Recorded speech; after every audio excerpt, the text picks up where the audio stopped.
hello, lads. I will do that again. Well, hello, lads. I started talking when it was tottering on. I welcome you all to a new video. Today, we are starting off Triple Trouble once again. Now, let's get right into it, shall we? Immediately, I'm greeted with a much warmer environment than the one we previously left. Between the indoor heating and relaxing music, I feel right at home. I take a deep breath now that I can actually relax. The scent of ink, paper, and coffee from the nearby cafe fills my lungs. Wow, Nat, this place isn't so bad. I haven't been here since I got the last PG volume. That long, huh? Yeah, that long. Well, you can visit the manga section and find some for us to read afterwards. We turn to make our way deeper into the store. Oh no, no, Kazuya, I'm so sorry. Well, who'd have thought I'd see you two here? I take a deep breath.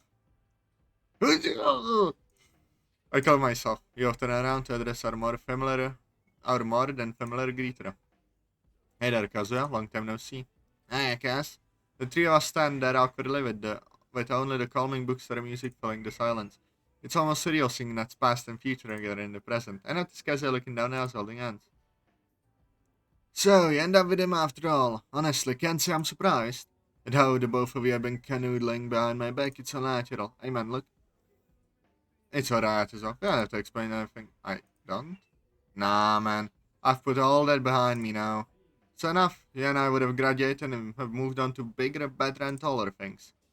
Plus, being newly single in the drama club does have its perks. All girls club? All girls club.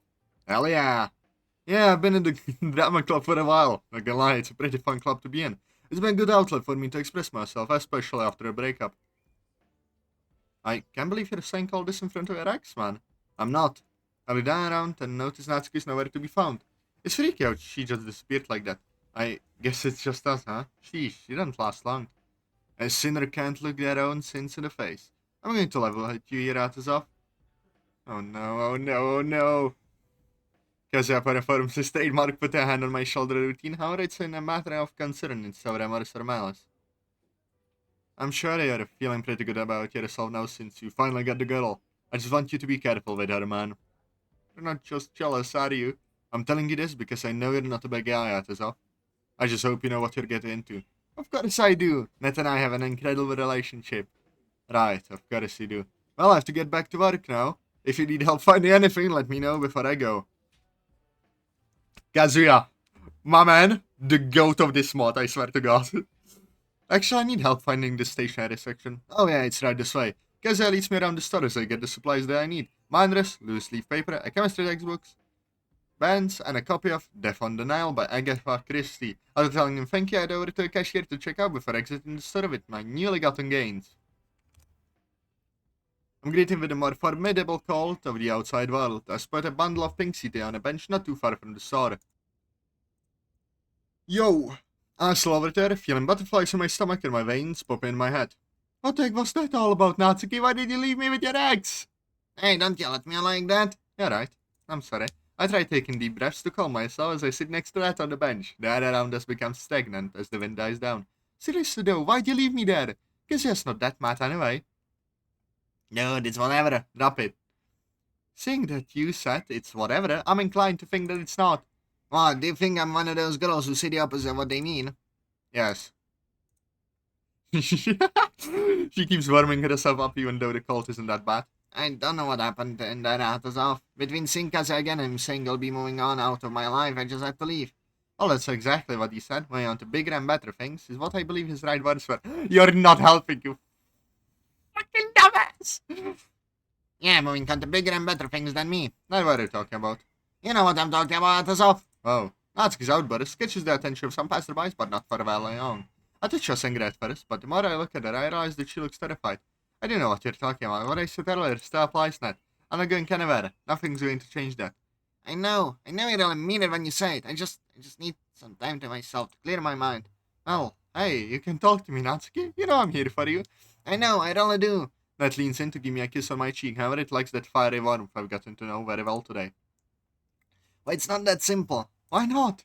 It never is, Atazoth. Nat gets up from her spot on the bench. She takes a few steps before turning around. I'll text you later, okay? Hopefully when I'm feeling better. You promise? I do. Okay, Nat. Talk to you later then. I sigh deeply, letting go of pent-up tension. I didn't know even I didn't even know I had, as I watched Natsuki's silhouette get smaller and smaller on the horizon. I totally ran after her, but something tells me I'm not going to get anything more out of her today. I put my head in my hands and rub my face. And I don't like how I know this feels. Not at all. All I can hope is that whatever she's going through doesn't last long, and that she really does text me back. I get up from the bench myself and make sure I don't drop anything. Now that I know everything is where it's supposed to be, I sling the bookstore bag over my shoulder and start the long trek back home, more than ready to come in from the cold. February 16th, 6th month of our relationship. Damn. I groggily make my way to the computer lab, just glad I have a relatively more relaxing class to rest from the midterm grind. Even though I'm getting relatively laid back, I still feel particularly heavy. The chilly winter winds don't help the mood, as I hear the world scream at me to go inside and stop bothering it. Sadly, the world doesn't know that I'm not the one to stop bothering anyone. My mood jumps back up as I see a certain pink-haired marvel standing around by the lab's entrance, ready to enter the first period. At the very least, I know that I'll definitely be filled with energy by the time she makes any kind of move. I tried to prepare myself to start a little back and forth. However, I stop my steady approach as I see another figure approach her. Hey, cockmuncher! Carol's scrawny body tries to stand tall and makes an impression. However, his attempts fall short. I'm no cockmuncher. I'm a professional manly man.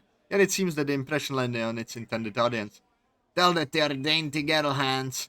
I see that hunch over in laughter, seemingly bemused by his whimsical attempts at masculinity. These aren't girl hands. These are portable. Hands are already portable, dumbass. Yeah, but these? I can put them in your back pocket, no problem. Excuse me? The computer sends teacher unlocks the door and lets the students started corpses drag themselves in. Oh no, Atazoth. The lively couple in the back take their sweet time, however. The noisiness of the stomping students drowns out the sounds of their conversation, but their bodies tell enough of their story. She leans into him, allowing him to wrap his arms around her tiny waist. His fingers twinkle and fiddle, messing with her blazer. His hands falls down as I see their grip grow tighter, and I see it for just a split second. Those ugly, twingy fingers dink into her fatter skin, making their print on her. I blink and see them enter the room, almost as if it was just in my imagination, but I know better. She didn't even flinch, not even a modicum of shock in her movements. It's like those fingers were resting on a familiar ground. Maybe they rested on the edges I left on her. What? What the fuck? I click away on the computer. Programs and tabs fly open every other second as I try to keep track of them all. Each one presents a flood of information that all compete for my attention. I don't know what each one holds, but I still can't help but feel overwhelmed. Finally, I click on the coding space of my assigned project as I prepare myself to put the finishing touches on it. I mindlessly type away the lines of code I think are necessary to tie this monstrosity together in a comprehensible package. I see some comments that the teacher left in the program telling me that the code is needlessly complicated and will bug out horrendously when around. Like what? Am I supposed to study doing and give up all misclick? All that I worked on with this? I was never able to write a program like this before. I'm not going to give up on it. The last lines of code typed out, I'm ready to start running this beast and iron out all the kinks. And type of F5 and another message pops out reminding me of a small syntax error on line 1276. That's okay, just a syntax error. I polish them and rerun the program. Another error message pops up telling me of an unhandled exception type on line 2108.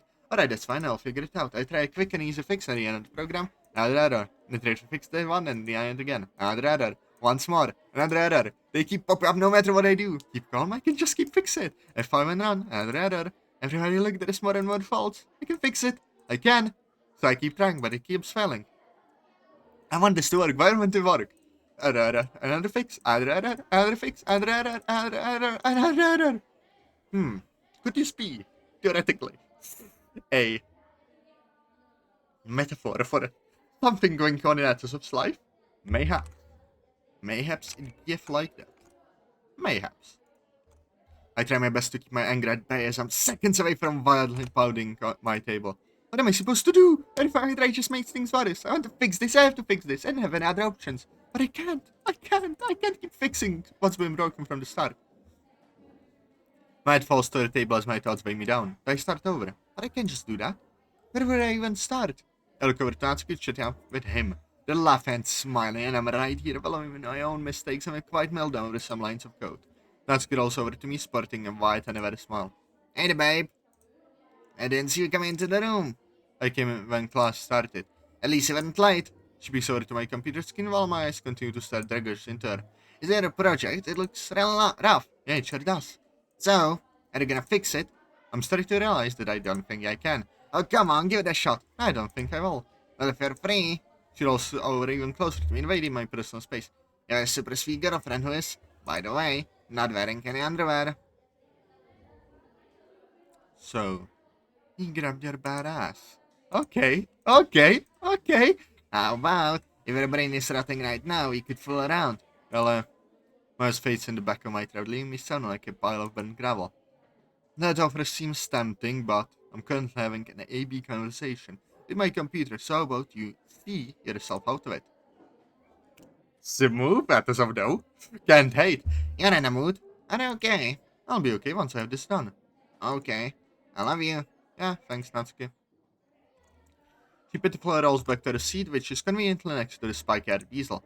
Look at her. She doesn't even bother with hiding it. She doesn't even bother. So why do I? Why do you keep bothering myself with her? My lines of code stare into my soul, each written line highlighted in eye bleeding red.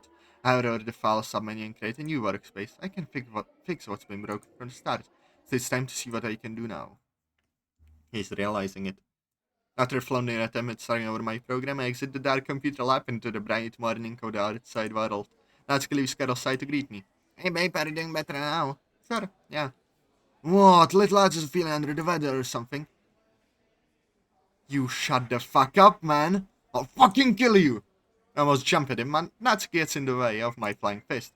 Atazoth, what the hell? Ooh, damn, you okay, man? Carol, leave. I need to talk to Atazoth alone. Alright, yeah. Keep your guy in check before he goes all apeshit on us. Now that was racist. I'm tempted to just throw Natsuki at him and kill two birds with one stone, but I calm myself down. There's no need to sell my permanent record. What are you doing throwing your hands up like that? It's nothing, he's just annoying. I don't like him, but he's my friend, and he doesn't deserve to be threatened like that. I peer into it unabashedly with murderous intent. Right, yeah, that was scary. How was that scary, Natsuki? I know you thought you were going to punch the guy. Do you have a reason to? No? Are you sure? My gaze becomes even more exaggerated, and she finally meets it head on. We look each other in the eye, until it finally clicks. Oh god, no. 3 months. It took you almost 3 months. Look, I can explain. Explain what? He's my friend. Well, because for a friend, he seemed like he was getting really familiar with your fucking badass. You saw that? No, I'm just pulling shit out of my ass. Kinda like what Carol was trying to do to you. That doesn't make sense. It does make sense to me. He stands still, the wind whistling through the open campus. The paths lie empty, the usual body of students stashed away in their classes. Her eyes stare through me, filled with twinges of both anger and guilt. I'm sorry. The apology leaves her mouth and the wind carries it away with ease. Her silence lets the mood fester. My angry boy is over as I look into the sweet eyes that stare at me with love once upon a time. You should be sorry. I can't look into them for too long. I don't want to be lost in the maze inside. Serious, Natsuki? You promised me. Atazoth, you promised. He said that you wouldn't cheat on me, and here you are. Please, Atazoth. Please what? She purposely looks away from me, not even respecting me enough to look me in the eye. Kazuya wasn't like this when you came along. Is that what it is? No, it's not what it is. It's not what I meant. I'm not Kazuya. I'm not going to stay by while you show another guy the love I fought for. I loved you, okay? And I love you too. And why did you let the man grab your ass? Can you let it go? No, because I know what letting go leads to. Why do you let him do it? Shut up, Atazoth. Tell me. I said shut up. My angered frown is only matched by her own self-realization as regret overtakes her face. Okay. I got the message. What do you mean you got the message, Atazoth? There was no message. You're obviously more interested in Carol than me. God only knows why. So, I'll leave you to it. Wait. She stands ready, desperately trying to grab my attention. I'm not more interested in him than you. I don't want you to leave. Okay. She falls and I begin marching away. Her hand reaches for mine, trying to hold me. Without much effort, I pull my hand away from her reach. Please. I trust you. Don't do this to me. Why not? I need you. Well, you did the one thing I told you not to. So? Please. When I wasn't looking, she grabbed onto my hand. I don't bother pulling her away from her cold grasp. I love you a lot. I need you. I really need you. Then why are you letting Carol get frisky with you? It's complicated. Is it? With force, I snatched my hand away from her. I made a mistake. It was in the heat of the moment, and I made a mistake too, apparently. Atazoth, don't say that. This isn't a mistake. You made a fool out of me, Natsuki. I sacrificed how my friends saw me because I loved you, and instead of returning that loving kind, you decided to cheat on me with some guy. Isn't some guy, he's my friend. With certain benefits, I get it. I guess everyone was right. You are a skank. Natsuki stands baffled, furrowing her eyebrows and starting to get a word out. I'm sorry, Natsuki, but it's over. She stares directly at me, failing to keep the strength of her expression together. Her eyes blur with refracting tears, coming out of a mess of pink and blue. I turn around, ready to walk away, but I can't. I stay still as my mind tries to sprint across multiple paths of thought simultaneously. It leaves me with a mess of sweat and repressed tears. The paths finally converge onto one where to go becomes clearer than ever. I turn my head to look at her again. Actually not. What? Scratch that. I'm not sorry. I turn away once more and march onward, leaving her behind. I did it. I cut her off. Now it's time for me to move on. Slowly, the world around me starts to fade into the background. The cuts in my head rest while I march forward. I keep marching forward, yet I'm not entirely sure where I'm marching to. And this is where I'll end it, guys. I'll see you all tomorrow in a pre-recorded video, but still, I'll see you all tomorrow. Goodbye.